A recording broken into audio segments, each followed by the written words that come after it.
Sous ce drap noir frappé de l'étoile de David, la dépouille de Salomon Tika. Au milieu d'une foule en larmes, son portrait est brandi.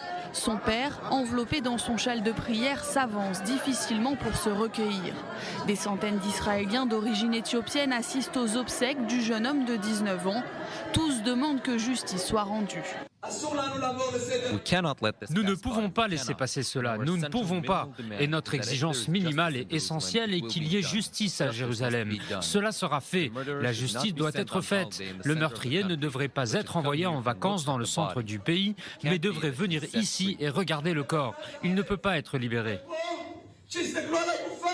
Lundi soir, des centaines de protestataires descendent dans les rues à Haïfa, Ashdod, Beersheva ou encore Hadera. Les Israéliens d'origine éthiopienne crient leur colère. Des pneus brûlent, plusieurs carrefours majeurs sont bloqués. À Kiryat Haïm, le quartier de la banlieue nord de Haïfa où Salomon Tika a été tué par un policier, les manifestants tentent d'entrer de force dans un commissariat. Jets de pierre et d'explosifs. En retour pour disperser le rassemblement, la police fait usage de grenades lacrymogènes. Non loin de là, quelques heures plus tôt, le père de Salomon Tika se trouve parmi les protestataires. Il est inconsolable. Voici ce qu'il ressent. Pourquoi les policiers ont-ils menti? Pourquoi a-t-on assassiné son fils de sang-froid?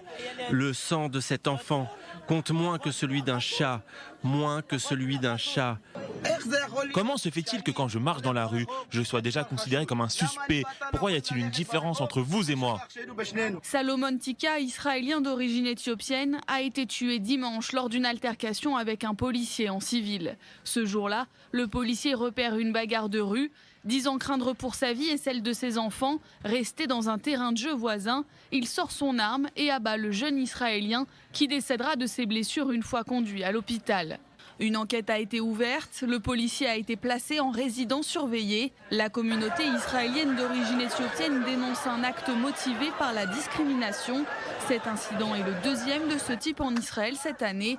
En janvier dernier, un jeune homme de 24 ans israélien d'origine éthiopienne, là encore, avait été abattu par un policier à Bat Yam. L'homme disait se sentir menacé.